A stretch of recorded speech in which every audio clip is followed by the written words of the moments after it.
Today 24 news सत्य परिस्थितीचा सविस्तर आढावा।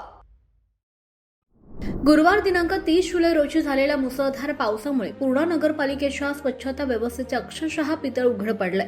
शहरातील अनेक भागांमध्ये नाल्यांची नियमित साफसफाई न झाल्याने गाळ, प्लास्टिक आणि कचरा साचून राहिला होता। परिणामी पावसाचे पाणी वाहून न जाता नाल्यातील घाण पाणी थेट रस्त्यावर आलंय। भारतीय स्टेट बँक परिसर आणि शनी मंदिर परिसरात मोठ्या प्रमाणात घाण पाणी साचल्याने वाहनधारक, पादचारी आणि नागरिकांना मोठा मनस्ताप सहन करावा लागला।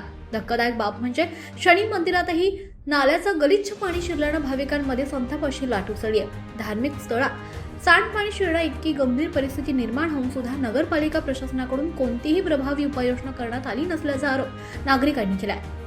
नाल्यांची वेळेवर साफसफाई न झाल्याने शहरातील अनेक भागात पाणी तुंबलं असून दुर्गंधीचे साम्राज्य पसरलंय।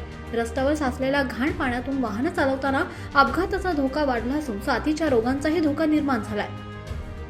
दरवर्षी स्वच्छतेवर लाखो रुपयांचा खर्च केला जात असताना सुद्धा शहरात अशी दयनीय अवस्था का, असा संतप्त सवाल नागरिक उपस्थित करतायत। स्वच्छतेवर खर्च होतो, मग तो नेमका कुठे, असा प्रश्नही आता नागरिक विचारू लागले।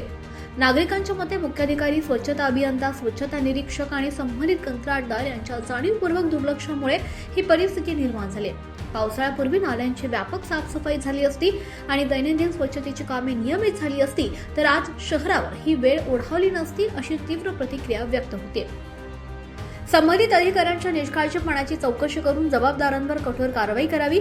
शहरातील सर्व नाल्यांची तातडीने साफसफाई करून रस्त्यांवरील घाण पाणी हटवावं आणि भविष्यात अशी परिस्थिती पुन्हा निर्माण होणार नाही याची हमी द्यावी, अशी जोरदार मागणी नागरिकांनी केली आहे। महाराष्ट्र टुडे मराठीसाठी ब्युरो रिपोर्ट सुशील गायकवाड, परभणी। आजच महाराष्ट्र टुडे 24 न्यूजला सबस्क्राईब करा आणि सत्य परिस्थितीचा सविस्तर आढावा पहा।